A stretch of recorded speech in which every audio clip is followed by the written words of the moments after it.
Mijn naam is Hendrik, dat is jullie kapitein. Ik ga jullie veel vertellen, maar mocht je nog vragen hebben onderweg, stel ze mij gerust.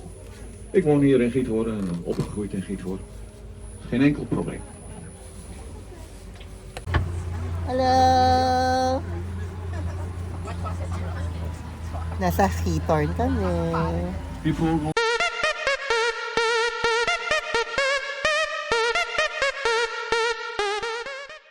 deze. Slechts een paar kilometer hier vandaan. Links het beroemde Smits paviljoen. De Ito daw yung Great Lake of Giethoorn. Ang Giethoorn ay town surrounded by 14 different lakes. At ito daw yung pinakamalaki. Great Lake of Giethoorn. And mind you ha, itong town na to, or should I say city, ang Giethoorn is 3 meters below sea level. So, in essence, ano siya, mababa siya dan sa dagat. Tapos may lake siya, tapos may town, may mga islands. So, imagine, yung mga bahay na dinadaanan natin in between, I mean sa kanal, ganyan siya, mga parang siyang situated sa mga island. huren voor vakantie van 6 tot 8 personen. Maken. Er is ook een toilet aanwezig. Look at those Met swans. mooi weer, 's middags dan is het hier heel Yung mga druk. swan, no? Nakatambay. Veel mensen gaan zwemmen, maar ook wel. Zie je? He's touching the bottom. Ay, ang babaw lang niya. Ja, daar ziet u. Ay, Het is nog geen meter bewang diep. lang ni Kuya. Het is maar zo diep. Sinukat niya, itong kung nasan kami ngayon, itong part na to, sinukat niya with the wood. Pwede ka pala maglakad dito, hanggang bewang lang niya, hindi pa nga umabot sa bewang ni Kuya. Pero matangkad si Kuya. Pero ako, kung siguro ako, hanggang bewang ko, parang tubig baha lang to. Mababaw lang. There's a deep part here also. No, not here. Not here. So, the rest of the lake is Just from here to there you can walk. so in between. The whole lake is just like that deep. Itong hawak ko ay bato. Ang tawag dito ay turf. Turf? Turf. Turf. Turf. Ginagamit to as charcoal, like a coal. Did they burn this like a coal? Yeah. Okay. So itong Giethoorn pala, nabuo yung mga lake dahil sa pagkuha nila nito. Ito ay made out of a weed or a vein. It's called vein. It's a vein. It's not a vein. It's called vein. Ah, okay. So, ayun. Tumutubo to dito. Ang tawag dito vein. Tapos, halaman siya. Tapos, kaya nabuo yung mga lakes dito dahil pinagkukuha nila yung, kumbaga hinarvest nila yung mga to create something like this. Ang turf, ang tawag nila turf. And they use this like a charcoal. Yung parang uling natin. So, kakakuha nila ng plants. Nabuo yung mga lakes. Kaya pala yung lakes, mababaw lang. Kasi dati siyang tinutubuan nito. Kung I mean, yung halaman na gawa dito. Heb je geen Bato. vaart geweest? Oh, sorry. Moet je me wel zo sturen? Oh, he's... I'm filming, hè? I'm trying to drive. Ja, naar mij toe. Okay. Ja. Okay, I'm driving. Heel goed. Good, yeah. Heel goed. Okay.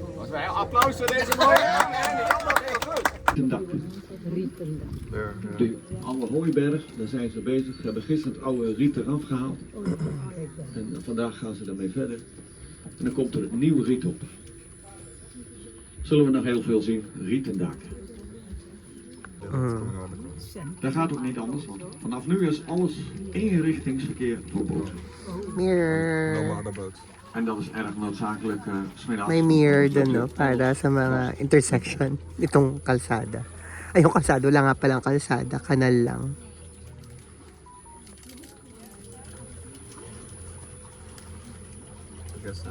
Ja. En voor ons ziet u al zo'n klein bootje. Zo'n verhuurbootje. Met een paar uur dan zijn er straks weer 800 van in deze gracht. Kunt u zich maar voorstellen hoe druk het dan is. Hoe langzaam het soms gaat in de file varen. You cleaned up? Is there? Yeah, behind you now. Really? Scouting. Right. Hello! Dit is 5 kilometer. Hallo! Hallo. Begint 2 kilometer achter ons in Giethoorn Zuid. Dan loopt helemaal door naar Giethoorn. The structure. Je ziet die man voor ons ook al een beetje moeilijk sturen. Tibag-tibag muna ako. Mahaba-habang Links na ikot rechts. to eh. Kain muna tayo. Mga lokal, pinapanood kami. There's a boat that they used to go around, right? Those boat.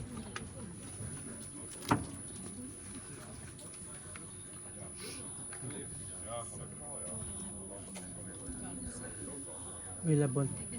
Tekpo. Betalen. Everything can be bought. Merong for sale dito na bahay. Ayan o. Nasulat Tekpo. For sale daw yan. And how much is the house? 1.4 million. And it would cost you 1.4 million euros. O, i-multiply nyo na lang yun. Steile zwarte bruggen in Giethoorn. 1.4 euros times 60, at least 60. Maar die zwarte bruggen die zijn zo. Ganon kamahal yung mga bahay dito. Hindi naman kalakihan, pero Alles naar het land moesten brengen. Het hooi en de koeien. ang ganda nila, no? Ang ganda ng Boten lugar. gezet, moesten ze al punterend hier door deze gracht. Zo hoog gebouwd dat ze er onderdoor konden met een boot vol koeien. The bridges are built like this, so that boat can still Pass by, okay. full with cows. Okay. House. There's so many here. There's another for sale house. Ang daming for sale. Ito for sale to.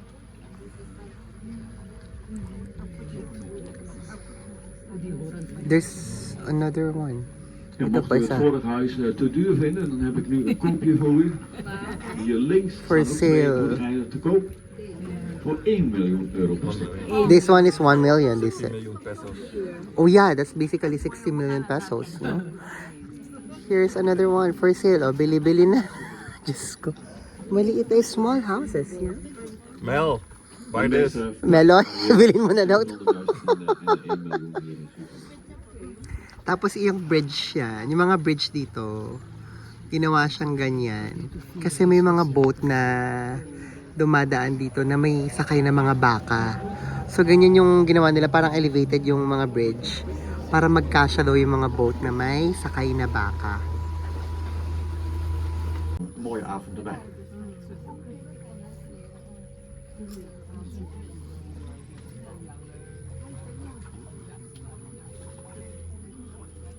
Twee mooie cadeaushops links van ons. Ook wel, De Venice. eerste met de naam Venice. Because we're in the Venice of Netherlands. Ook altijd leuk om even te bezoeken. Ayan. Pati yung mga tindahan. Dadaanan siya by boat or lalakaran siya.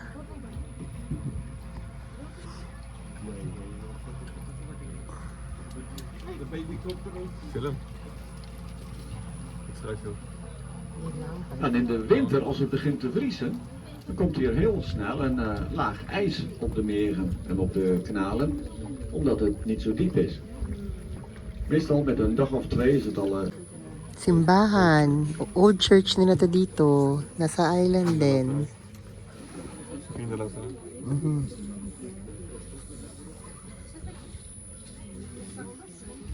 Ganda ng bahay na to. Ito medyo stately tong bahay na to. Hier Malaki-laki is siya. hier een standbeeld van Albert Mol. Goedemorgen, Statue of somebody famous. hoofdrolspeler in de film van Varen, Albert Mol. Maar ook bekend van de Nederlandse televisie. Hij heeft veel betekend voor Giethoorn, dus toen hij overleed kregen wij zijn standbeeld. Vader van Lindellen, maar een dubbel.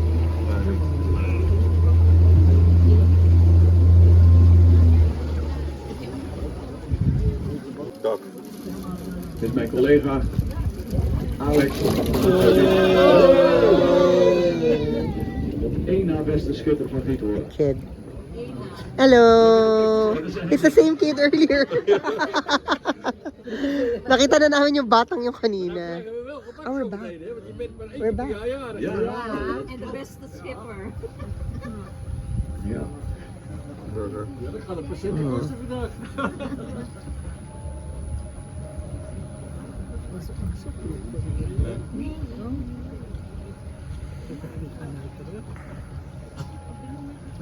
Elk jaar hebben we in Giethoorn zo'n Itong Giethoorn, malaking lugar talaga siya. Itong dinadaan namin din or inikutan namin, isang part lang to tussen april en december. ng Giethoorn. Tapos sabi kanina ni Kuya, itong Kuya driver, si Kapitan, Voor coronatijd heel veel uit China. kapag strong winter daw, during a heavy winter, nagiging ano to, itong canals, nagpo-freeze daw yan. So no boats can run. So nag-ice skating yung mga tao dito. Kapag strong ang winter. It's like, Morha! Hello!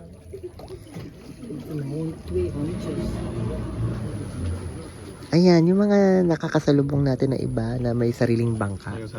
Lokal sila dito. Dito sila nakatira. So, dito sila bumibili kasi parang city center itong dadaan natin na to. Mamimili sila dito. Pupunta sila sa bahay nila kasi wala kang roadless siya. Walang way for you to go around but by boat or to walk or to take a bike.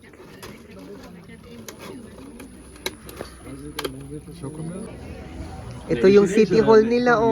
kan even kort een anekdote vertellen. Gemeentehuis, meaning city hall. Met de Nederlandse steden. May mga scouts. Mga dito nakatira yan, yung mga scouts na yan.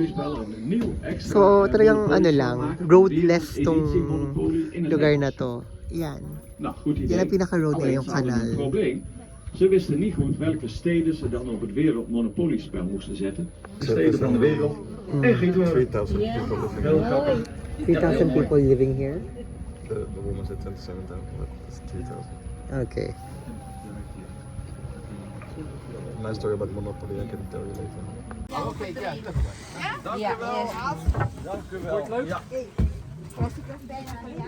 Dankjewel hoor, fijn, bedankt. Toppie. Dankjewel.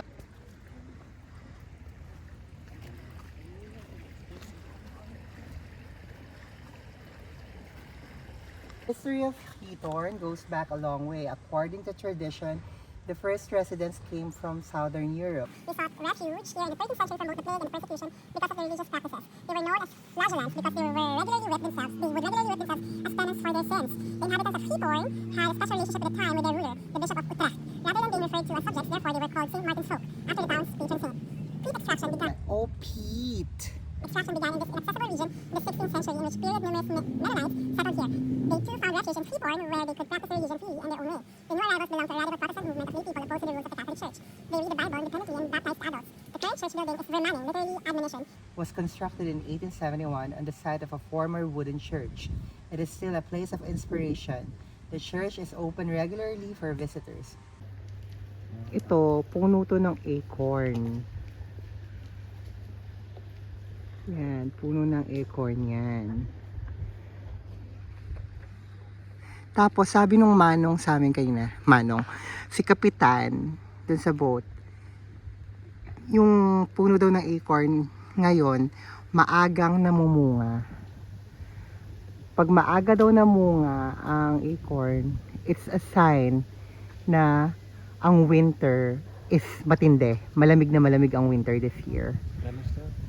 So, winter is coming.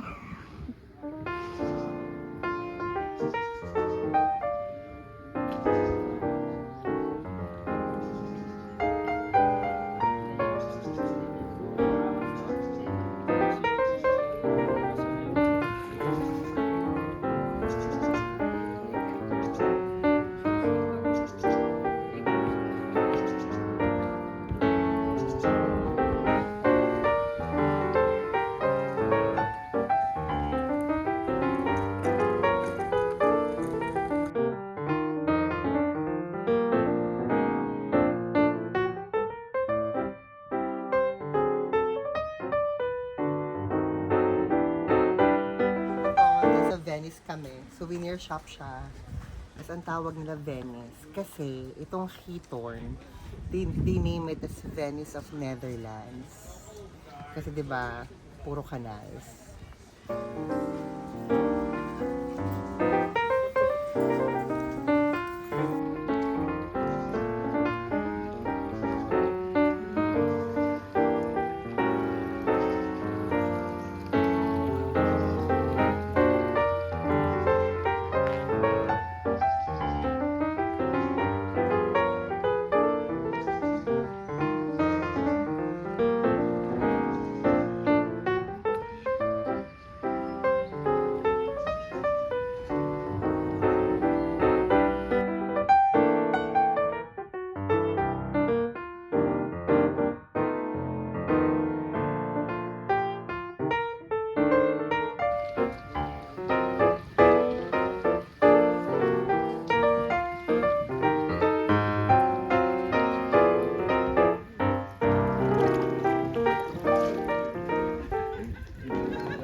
Ito yung loob ng church na dinaan natin kanina.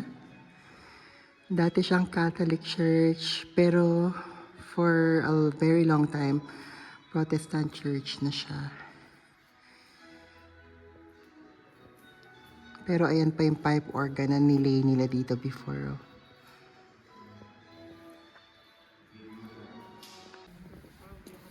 Meron ditong Henry Willig Grand Cafe. Ano yan, bilihan ng cheese.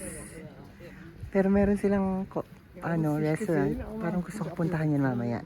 Tapos tignan mo, meron din silang in-offer na boat tour. Tapos may may mga pa-cheese. May charcuterie. Charcuterie daw yan. May cheese may cheese spread sila. Ayan may cheese. Amoy ko na yung cheese. May cheese, may nuts. At kinakain na ng biyong nuts. Ay, yung jam. Kana pala ito yung kinuha namin na tour. Para tibag-tibag habang nag-iikot.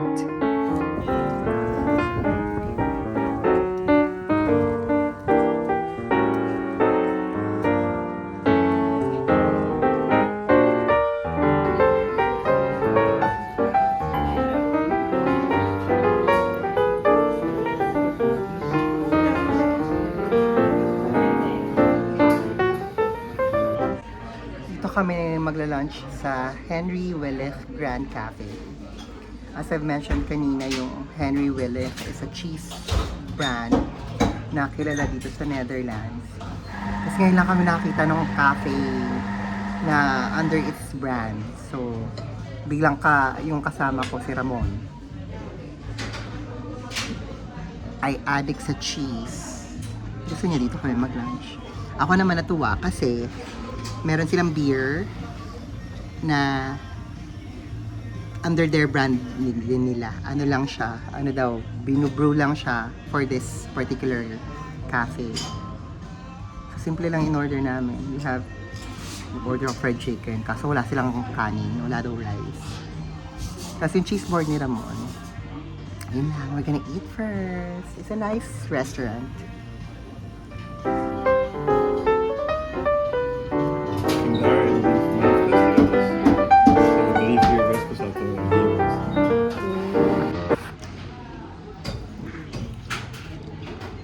Inaatake sila ng wasp.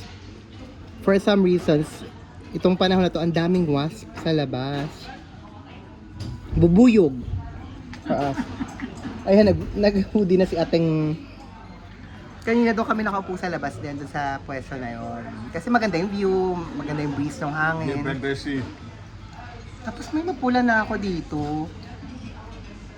So feeling ko, hindi naman ako na sting ng wasp, pero kasi ang daming lumilipad-lipad. Di ko alam kung allergic ba ako or whatever. Pumasok na kami dito na kami pumwesto sa loob. Kasi tawag dito, talagang lumilipad-lipad sila. Kung sa atin ang problema natin langaw, ditong mga bubuyog, wasp. Bubuyog yan, di ba? Ayan. Yung pula nito kanina, nilagyan ko na nga lang ng alcohol kasi ang kati niya. As ayan ngayon sila na mga problema mga kumakain sa labas. Yung mga kasabay namin kanina na nakapwesto sa labas, nagpasukan din. Ayun. Alam nyo, pwede kayo mag-rent dito ng boat, tapos kayo magdadrive. Ayan, yung mga iba dyan, nag-rent ng boat, sila nagdadrive. Nagbabanggaan na sila. Nagkakabanggaan na yung mga boat.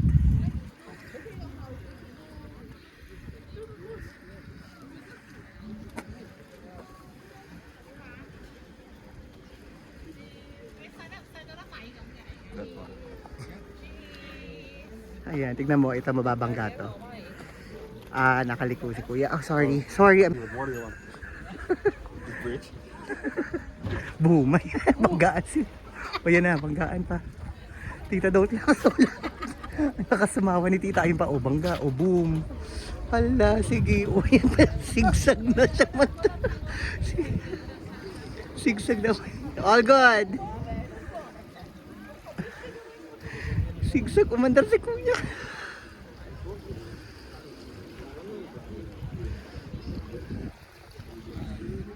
That's it for now. Galing dito sa Roadless Village, Khitorn.